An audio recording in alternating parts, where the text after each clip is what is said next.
you're going too high. I start my pressure right here with my shoulder, like he's wearing a cross or something, and let it sink in. And the other thing is when I do my arm triangles, don't squeeze like you're doing this, okay?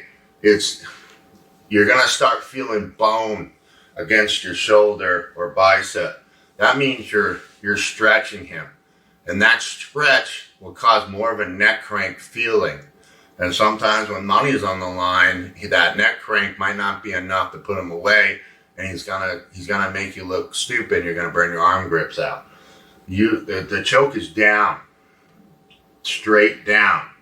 So when you do your choke, don't think I'm stretching him. Think I'm going straight down on my choke. Okay, straight down, not at an angle.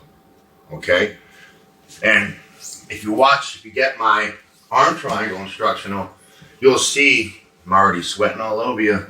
That's what whores do. Okay, I'm gonna go ahead and you can do pressure locks. All right, in this case, I'll lock my hand and just get here and start pressure choking them. Okay, good way to start getting taps and really mastering that arm triangle. And definitely, coaches, make your guys practice one-handed. You should do that with just about all your submissions if possible.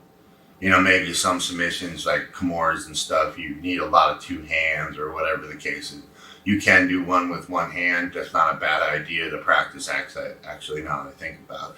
But generally speaking, I have guys practice one hand a lot, because then they kind of learn how to use their body, all the little adjustments that maybe they won't feel if they're just powering it with their hands and just relying on both hands versus learning how to use their body and leverage, getting off their knees, things like that. Okay, so that one-handed drill would be here, grabbing the lat muscle. If they can't grab the lat muscle, it's fine. They don't have to hold it. They can just be here or here. It's fine. I've got the weird arm, so I can reach. Most people can. Now what I do is just drop, okay, get my head in. And my head is not like this. I'm hooking it and trying to squeeze right here on that rear lat. Rear delt.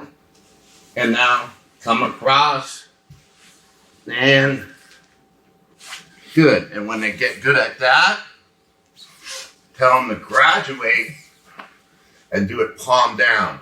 Palm down is a little harder. You have to really focus. You're not just pulling. You have to really focus on your shoulder pressure. And it's cool too because the guy gets the base. But when you're doing this, they start to master that. Then you add the two hands. It's going to be money. I taught this. I always teach this to my fighters. Arm triangles are a fantastic MMA choke. Okay, it's just because anytime you're going from low to high, it's available. Okay, and a lot of times we play low in MMA, like stepping into half guard to kind of keep the guy stuck on the bottom, which you'll see in my other instructionals. I talk about those tactics. That way you can strike a little bit, and until he gets his bottom leg out, you can kind of keep him on the ground as long as you're able to protect yourself from sweeps and attacks. Okay? So you're going to find yourself, as you're climbing high, seeing these arm triangles pop up quite a bit. Okay? So like I said, you practice hugging the lat muscle. Now I'm going to go palm down. Okay? Palm down. Now, same thing, except now you got to really focus on your pressure and then get your tap. Okay? And then you graduate and you go two hands. Now, when I do my two hands, guys, I make assumptions that people watch my other instructionals. So if I breeze past techniques that you feel like you need an extra look, right now I'm behind on my messages because I was ill, but I'm gonna get them all done. I always do. Let me know, because I make these videos for you.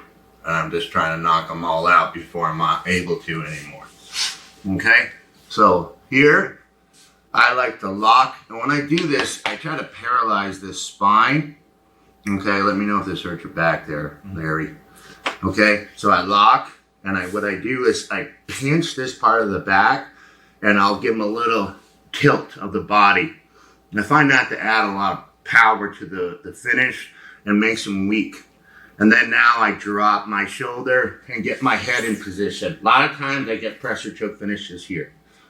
Now I cut across, drag that arm up, block, and squeeze. Okay, that hurt? Okay.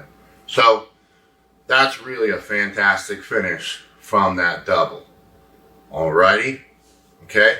Now the other option that can happen, I'm really getting to kind of elaborating a lot on this, but you never know how things are going to go when you land. Some guys are really awesome at being tight with their elbows and looking for grips, okay? And when they go to do that, if that arm triangle's not there and he's under, you still have a Turk choke. And we had an editing issue. It's not our camera guy or this man. Trust me, if it was, there'd be shit in their shoes. But they called it a turkey choke. You guys I gotta understand something. Like, I don't have a lot of names for finishes. So the guy in editing that might not know a lot about grappling will come up with stuff. That's why you have weird names for my techniques. Like they called like one of my moves a GM Kimura for like ground martial. Like I hate that stuff. But